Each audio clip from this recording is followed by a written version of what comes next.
अभी तक जो मैंने आप लोगों को सिखाया है, इसी पिन अलाइनमेंट को ध्यान में रखते हुए मैं आप लोगों को क्रिम्पिंग कैसे करते हैं, ठीक है, पंचिंग कैसे करते हैं, इसके बारे में मैं आप लोगों को अभी प्रैक्टिकली डेमोन्स्ट्रेट करने वाला हूँ। और इसका प्रैक्टिकल अगले क्लास में मैं आप लोगों को बोलूंगा करने के लिए। कैसे करना है प्रैक्टिकल अगले क्लास में, उसके लिए कुछ प्रिपरेशन मटेरियल्स होते हैं, वो हम लोग अरेंज करेंगे और उसके हिसाब से फिर प्रैक्टिकल करेंगे।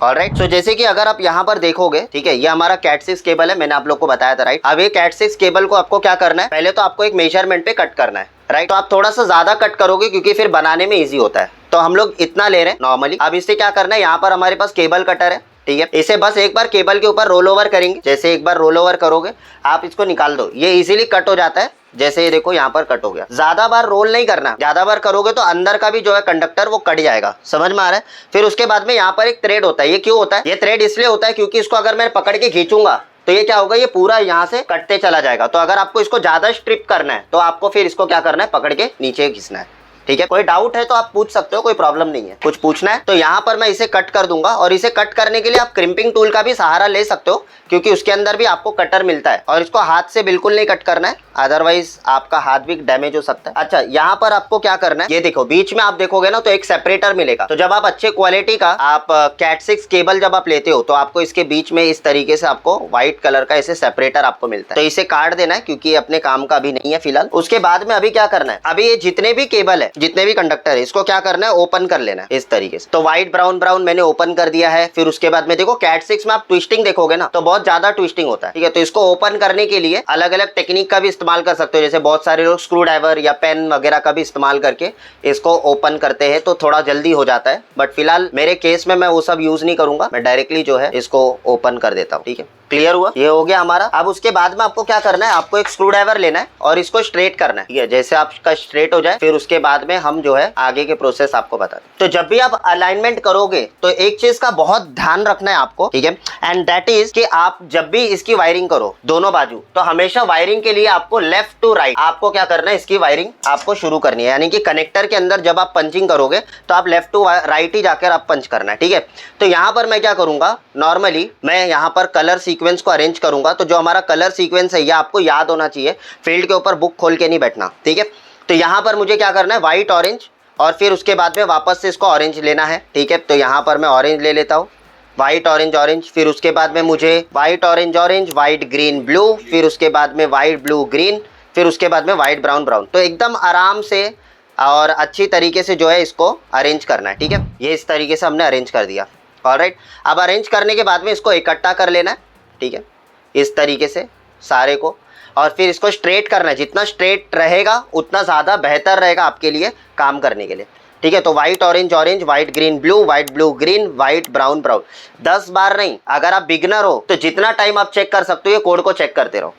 क्योंकि कई बार ऐसा होता है कि जब हम अरेंज कर रहे हैं तो एक यहाँ का वहाँ हो जाए, कनेक्टर के अंदर पुश कर रहे हो तब एक यहाँ का वहाँ हो जाए, राइट। तो ये कभी भी कुछ भी हो सकता है। तो चेंज ना हो, आपका जो सीक्वेंस है वो सेम टू सेम रहे दोनों एंड के ऊपर। तो यहाँ पर दूसरा एंड हमने बना के रखा हुआ है, राइट। अभी आपको एक एंड पे बता रहा हूँ, जो काम एक एंड पे करोगे वही आपको दूसरे एंड पे भी काम करना है। तो यहाँ पर अभी मुझे क्या करना है, कनेक्टर ले लेना है, ठीक है। तो मैंने यहाँ पर कनेक्टर रखा था। तो अब ये जो कनेक्टर मेरे हाथ में है, इस कनेक्टर का नाम है RJ45 कनेक्टर। RJ का फुल फॉर्म है रजिस्टर्ड जैक, ठीक है। ये जो RJ45 कनेक्टर है ये इंटरनेशनल स्टैंडर्ड कनेक्टर है। आप कहीं पर भी खरीदने जाओ, अगर आप 45 कनेक्टर बोलोगे RJ45 तो आपको यही लाकर देगा, समझ में आ रहा है। तो ये स्टैंडर्ड होता है, इसमें छोटा बड़ा नहीं होता है, ठीक है। हाँ, इसमें साइज अगर आपको छोटा मिले तो RJ45 नहीं होगा, वो कोई दूसरा नंबर होगा, ठीक है। मे भी हो सकता है RJ11 हो, मे भी हो सकता है कोई और हो। तो इस तरीके से यहाँ पर आपको क्या करना है, सिंपली इसे स्ट्रेट करना है। स्ट्रेट करने के बाद में अब मेरे पास में जो कनेक्टर है, कनेक्टर को कहा जाता है पास थ्रू कनेक्टर। आजकल के जितने भी बिगिनर लोग हैं वो लोग को पास थ्रू कनेक्टर यूज करना चाहिए, क्योंकि पहले हमारे पास ऑप्शन नहीं था, हम यूज नहीं कर पा रहे थे, लेकिन आज हमारे पास में ऑप्शन है तो हमें ये यूज करना है, ठीक है। पास थ्रू में और नॉर्मल में क्या डिफरेंस होता है, पास थ्रू कनेक्टर जो होता है हमारा, उनमें केबल आपका पास हो जाता है, यहां से बाहर तक पूरा पास हो जाता है। और जो नॉर्मल कनेक्टर जो होता है उसके अंदर आपका जो केबल है वो पास नहीं होता है, वो वहीं पर आके रुक जाएगा, लॉक हो जाएगा, समझ में आ रहा है। तो तो आप लोगों को पास थ्रू लेना है। एज अ बिगनर अगर आप हो तो आपके लिए काफी इजी होगा काम करने के लिए। तो मैं क्या करूंगा, मेरे हाथ में एक टूल है, इस टूल का नाम क्या है, क्रिम्पिंग टूल। ठीक है, अगर आप क्रिम्पिंग टूल ले रहे हो तो याद रखिए हमेशा पास थ्रू वाला क्रिम्पिंग टूल लीजिए। पास थ्रू वाला क्रिम्पिंग टूल लेने से फायदा क्या होता है, आपका यहाँ पर ब्लेड होता है, देखो पीछे पीछे देखोगे तो एक ब्लेड होता है। तो जब आप पंचिंग करोगे तो केबल भी आपका साथ में कट जाएगा। तो यहाँ पर जो फॉल्स का रेशियो है, यानी कि कई बार हम पंचिंग करते हैं लेकिन वो काम नहीं करता है, बिकॉज ऑफ हमने पंचिंग जो है, हमने क्रिम्पिंग जो है वो बराबर नहीं किया हुआ है। तो ये प्रॉब्लम ज्यादातर फेस करना पड़ता है लोगों को। तो ये अभी प्रॉब्लम सॉल्व हो गया है अगर आप पास थ्रू में करते हो तो। नॉर्मल में ये चीजें नहीं मिलेगी। तो नॉर्मल में आपको क्या करना है, ये क्रिम्पिंग टूल नॉर्मल वाला भी रहेगा तभी भी चल जाएगा। पास थ्रू वाला अगर आपने लिया है तो पास थ्रू में भी और नॉर्मल में भी, दोनों में आपका ये यूज हो जाएगा, मतलब ये ऑल इन वन हो गया। लेकिन अगर आपने नॉर्मल क्रिम्पिंग टूल लिया है तो फिर उसमें आप पास थ्रू वाला काम नहीं कर सकते हो। समझ में आ रहा है। उसके बाद में मैं क्या करूंगा, अभी इसको मैं कट करूंगा यहाँ से। ठीक है, ये हाथ छोड़ना नहीं है, ये हाथ पकड़ के रखना है ताकि अलाइनमेंट यहाँ का वहां नहीं हो। और फिर उसके बाद में मैं क्या करूंगा, इसको कट करूंगा। तो इसको 90 डिग्री पे इस तरीके से आप कट कर दो। ये आपने कट कर दिया, ठीक है, देखो कट कर दिया। अब मैंने बहुत ज्यादा कट किया, देखो मतलब यहाँ पर अगर आप देखोगे कंडक्टर काफी ज्यादा रखा हुआ है। क्यों रखा हुआ है, क्योंकि ये पास थ्रू कनेक्टर है। अगर पास थ्रू नहीं होता तो मैं छोटा ही कट करता, ताकि जितना कनेक्टर में जगह है उतना ही जाए और वहां पर लॉक हो जाए। समझ में आ रहा है। तो यहाँ पर मैंने इसे कट कर दिया और इसे मैं इंसर्ट करूंगा। इंसर्ट करने से पहले एक बार कोड चेक कर लो। ठीक है, white orange orange, white green blue, white blue green, white brown brown, perfect है। अब इसको इंसर्ट करो और इंसर्ट करके इसको पुश करो।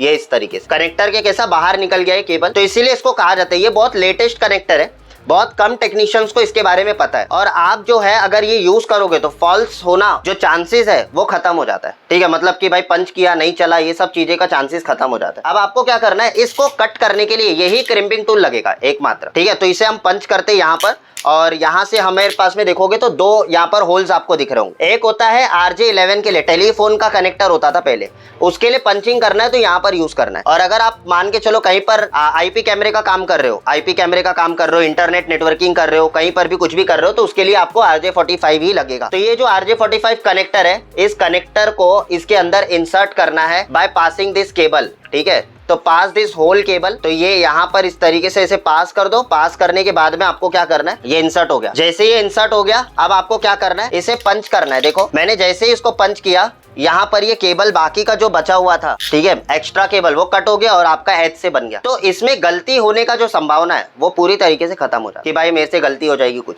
तो ऐसा बिगिनर लोगों को अगर ये पास थ्रू यूज करने आ गया, पास थ्रू कनेक्टर परचेज करो, pass through crimping tool use करो। और इस क्रिम्पिंग टूल का आप रेट अमेजोन पे जाके देख लेना, 1000-1200 रुपए का ये टूल का रेट चल रहा है।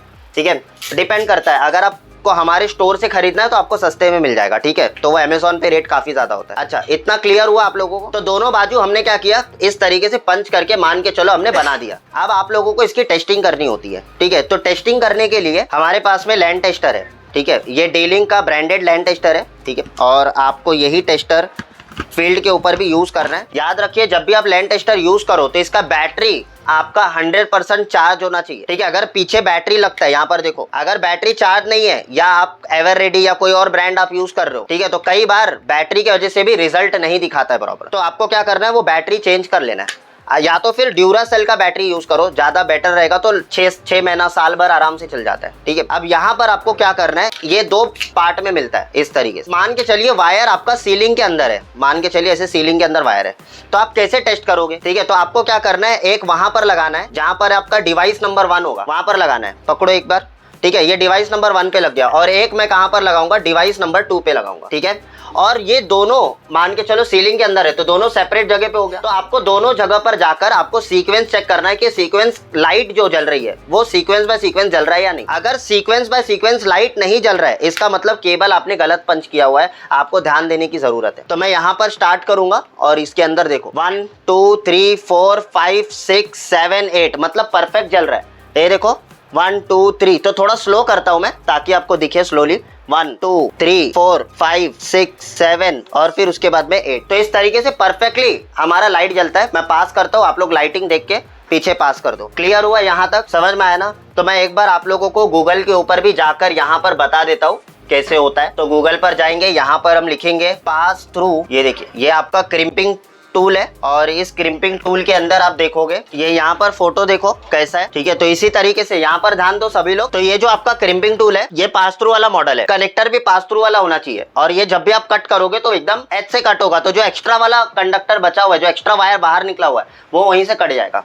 समझ में आ रहा है। तो इस तरीके से जो है आपको ये क्रिम्पिंग टूल्स आपको मार्केट में मिलेंगे। अच्छा, दूसरा क्या है कि मैं आपको नॉर्मल क्रिम्पिंग टूल दिखाता हूँ। नॉर्मल जो हमारे क्रिम्पिंग टूल होते हैं वो ऐसे होते हैं जो 200, 250, 300, 500, 600 डिपेंड करता है आप कौन से ब्रांड में ले रहे हो, वो ब्रांड का आपको सस्ते में देखने को मिल जाएगा। ये देखो ऐसे। तो ये नॉर्मल वाला है। अब ये नॉर्मल वाले के लिए क्या होगा, नॉर्मल वाले के लिए आपका जो RJ45 होता है, RJ45 जो कनेक्टर होता है, वो नॉर्मल कनेक्टर क्या होते हैं कि खाली एज तक आकर वो रुक जाते हैं। यहाँ पर देखोगे ना, तो जब आप यहाँ पर ध्यान दो सभी लोग, ये जब केबल में इंसर्ट करूंगा तो क्या होगा, यहाँ पर आके वो लॉक हो जाएगा। मतलब उसमें कटिंग का कोई ऑप्शन नहीं, समझ में आ रहा है। डायरेक्ट सिर्फ आप पंच करो, कट नहीं होगा। एक कनेक्टर आता है आपका नॉर्मल RJ45 कनेक्टर, और दूसरा जो आपका कनेक्टर आता है that is your pass through connector. दोनों अलग अलग प्रकार के आते हैं, समझ में आ रहा है। और अगर आप कनेक्टर ले रहे हो RJ45, always prefer the brand that is your D-Link। यानी कि मैं हमेशा आप लोग को कहता हूं कि हमेशा आप कौन से ब्रांड को प्रीफर करो, D-Link ब्रांड को प्रीफर करो, ठीक है। ये कनेक्टर बहुत अच्छे आते हैं इनके, और फील्ड के ऊपर हम इनका ही यूज करते।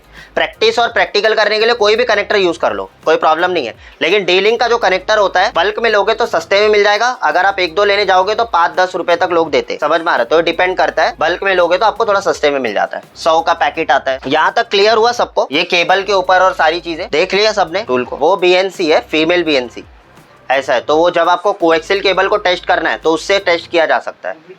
हाँ, वो भी टेस्ट कर सकते हो, कोएक्सियल केबल का भी, लेकिन वो नहीं करने की जरूरत है क्योंकि आप ये काम मल्टीमीटर से भी कर सकते हो।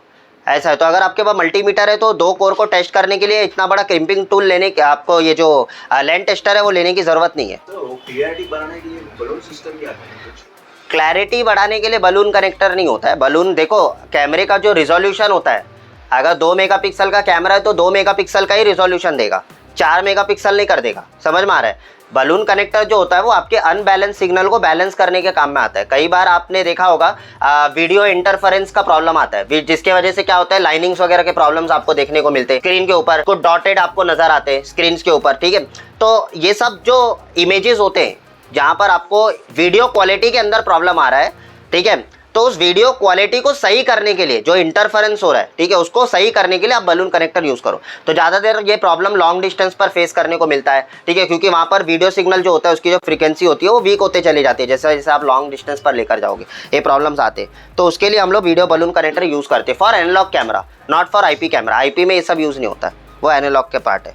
तो जिनका एनालॉग का नहीं हुआ है उनको आगे सिखाऊंगा मैं, तब समझ में आ जाएगा आप लोग को क्या है। तो बलून कनेक्टर का काम सिर्फ एक नहीं है, ठीक है, वो अलग अलग पर्पस के लिए यूज किया जाता है। मैं सारे पर्पस आपको बताऊंगा तभी जब क्लास लूंगा, तो डेडिकेटेड क्लास होता है हमारा उसके ऊपर। क्लियर हुआ? तो ये कनेक्टर को आप परफेक्टली तभी आप बना पाओगे, ये देखो, तभी आप परफेक्टली बना पाओगे जब आप दोनों बाजू T568B का कोड आपको याद होगा, ठीक है। तो आपको स्ट्रेट केबलिंग करना है यहाँ पर, तो दोनों बाजू क्या आपका T568B और यहाँ पर भी T568B स्टैंडर्ड, और एक जो स्टैंडर्ड हमारा आता था पहले दैट इज T568A।